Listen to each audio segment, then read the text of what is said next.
ఈ రోజుల్లో అబ్బాయిలకి కటింగ్ చేయించుకోవద్దురా ఇట్లంటే కోపం వస్తుంది. హర్యానాలో 12వ తరగతికి ఒక ఆయన ప్రిన్సిపల్ ఉన్నాడు. హర్యానాలో ఒక ఆయన ఉన్నాడు, చేసుకోవద్దురా అని అన్నాడంట. అంతే. ఆ ఇద్దరు స్టూడెంట్స్ వచ్చారంట కత్తులు తీసుకొని ఆయన్ని ఫసక్క ఫసక్క ఫసక్ అని కూడా చంపేసినారంట. చూడండి, అంటే కటింగ్ చేయించుకోవద్దురా ఇట్లా కొంచెం బాగుండరా నీట్గా ఉండరా అంటే అసలు చంపేశారు. ఎంత అద్దుమానమైన స్థితిలో ఉంటురా. ఎడ్యుకేషన్కి చెప్పాలంటే లెక్చరర్ సార్ ఇంకెవరని చెప్తారా? ఎద్దులు వచ్చి చెప్తాయి. అడిగి ఎద్దులు వచ్చి A+B² సూత్రం అని చెప్తుంది. ఎద్దు చెప్పదు కదా, మనమే చెప్పాలా వద్దా? అలాంటి లెక్చర్ని చంపిపారేసి. కారణం ఏంటి అంటే అగ్రెసివ్నెస్, దేని మీద దృష్టి ఉండదు, ఊరికే కోపం, బీభత్సమైన కోపం.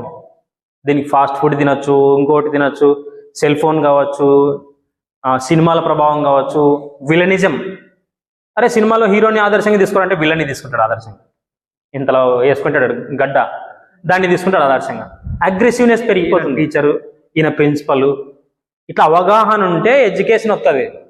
ఎడ్యుకేషన్ తప్ప మిగతావన్నీ వస్తున్నాయి మనకి. సినిమాలు చూసేది వచ్చు, క్రికెట్ చూసేది వచ్చు, వాడిని తిట్టేది వచ్చు, వీడిని తిట్టేది వచ్చు, ఏమైనా చేసేది వస్తుంది కానీ చదివేది రాదు. అది లెక్చరర్ ఒక మాట. భారతదేశంలో ఎక్కడ పోతుంది ఎడ్యుకేషన్ అర్థం కావట్లే. ఎడ్యుకేషన్ రేపొద్దున లెక్చరర్స్ ఉంటారు, ఇంకా రోబో వస్తుంది ఇట్లా కూర్చొని ఇట్లా వచ్చి నమ్మ సంపదట్లే దవడలు పట్టి ఆ రోబోలు తయారవుతాయి రేపొద్దున. లెక్చరర్స్ ఎవడు రాడు. అందరూ నాలాంటి లెక్చరర్స్ ఏం మొత్తుకొని చెప్పేవాడు ఎవడు ఉండడు. తర్వాత రోబోలు వస్తాయి. ఆ రోబో ఏం చేయదు, వాడిని ఇట్లా మెడ ఇట్లా పిస్తుంది, ఇట్లా గుద్దుతుంది ఆ రోబో నువ్వు ఎన్నిసార్లు కొట్టినా లేచి కొడుతుంది. మళ్ళీ నేను ఎన్నిసార్లు ఖచ్చితంగా పొడిచిన దానికి ఏం కాదు. చూడండి నేటి యూత్ ఎక్కడికి వెళ్తుంది, ఏమైపోతుంది. మొన్న ఒక మంచి లెక్చరర్ని నడి బజార్లో చెప్తూ కొట్టింది, సెల్ ఫోన్ తీసుకుంది దానికి. చూడండి ఎట్లా పోతుందో మన సొసైటీ. అర్థమవుతుందా?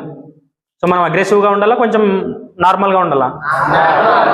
మన అగ్రెసివ్నెస్ అంతా బుక్ మీద చూపించాలా, మన అగ్రెసివ్నెస్ అంతా ఎడ్యుకేషన్ మీద చూపించాలా, మన అగ్రెసివ్నెస్ అంతా మన టాలెంట్ మీద చూపిస్తే చాలు మనం పైకి వస్తాం. మనం అన్ని వేరే దాని మీద చూపించి అసలైన దాని మీద చూపించడం లేదు. చూపిద్దామా వద్దా? మన అగ్రెసివ్నెస్ ఎక్కడ చూపించాలా?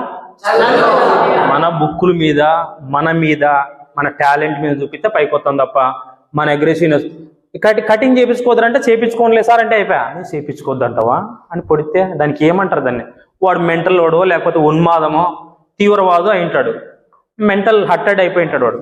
అంతేనే కదా? సో మనమంతా కూడా అగ్రెసివ్నెస్ ఎడ్యుకేషన్ మీద చూపిద్దామా?